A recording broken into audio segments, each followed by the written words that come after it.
الكساد، الريسيشن. هل امريكا داخله على كساد بعد تضخم انفليشن كان اكل الدنيا كلها؟ هل هتبقى الناس البضائع موجوده في السوق محدش بيشتريها؟ هل هنوصل لدوت؟ ده سؤال مهم جدا. الكلام ده حصل زمان ايام الرئيس يعني قبل الرئيس فرانكلين روزفلت. كان في حاجه كان ايامها بيسموه الجريت ديبريشن، وده الكساد العظيم، وكانت الدنيا واقفه في العالم كله، بس امريكا كانت الدنيا ضربت فيها في الاقتصاد بتاعها. حصلت مشكله كبيره في البورصه خسرت كل حاجه، البنوك خسرت كل فلوسها، والدنيا باظت، والناس بقى ما عندهاش فلوس، وبقى الموضوع بايظ خالص. جاء رئيس فرانكلين روزفلت. الرئيس ده على فكره حكم اطول حد حكم في امريكا، قعد 4 فترات.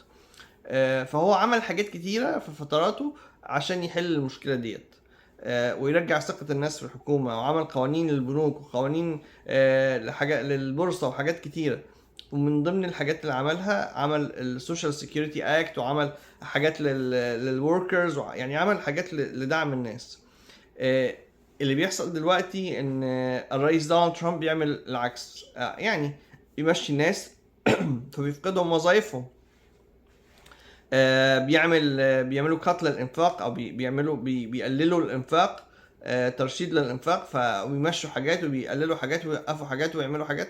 فالموضوع كله ليه اثر عكسي في سوق اصلا في تضخم، يعني اصلا في تضخم. فانت لما تعمل كل الحاجات ديت بشكل مفاجئ، فده يهز الدنيا بشكل كبير. طيب اللي بيعمله دوت، هل هينجح فيه؟ هل هو مثلا هينجح، ولا هندخل في الكساد؟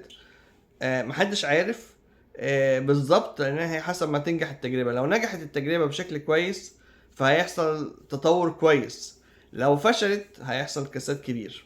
يعني مفيش حل تاني، يعني كده يا كده، ما عندكش حل تاني، هي مقامره من الدرجه الاولى. هنشوف الدنيا تمشي ازاي، يعني اتمنى الخير يعني. بس اللي نقدر نقوله في فتره زي اللي احنا فيها ديت، ان انت دي فتره ترشيد انفاق.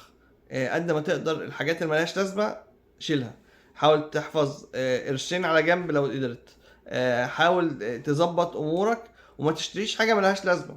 يعني مثلا عايز اشتري عربيه جديده، بلاش. طب انا اصلا انا بشتغل مثلا بالعربيه وبعمل مش عارف ايه، فعايز اجيب عربيه عشان اطور شغلي، مش وقته. انا هدخل في بيزنس جديد، ده مش وقت بيزنس جديد. يعني حقيقة يعني ده مش وقت بيزنس جديد. الموضوع لسه مش باين. لما الدنيا تشتغل ادخل واعمل، لكن انت تتكلم في مخاطرة. حتى لو انت هتدخل في حاجة التكلفة اقل دلوقتي، بس لو وقع هتخسر كل حاجة. لكن لو هو الدنيا شغالة حتى لو هي اغلى، فانت في الاخر هتكسب. فاهم قصدي؟ فهي دي الفكرة.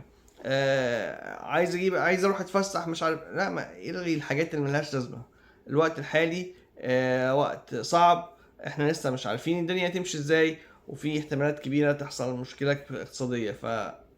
يعني احفظ نفسك، احفظ حقك، ظبط امورك، ظبط حياتك عشان ما تخشش في وضع سيء. وربنا يحفظ الجميع، واتمنى ان شاء الله يبقى في خير جاي. تحياتي للجميع، مع السلامة.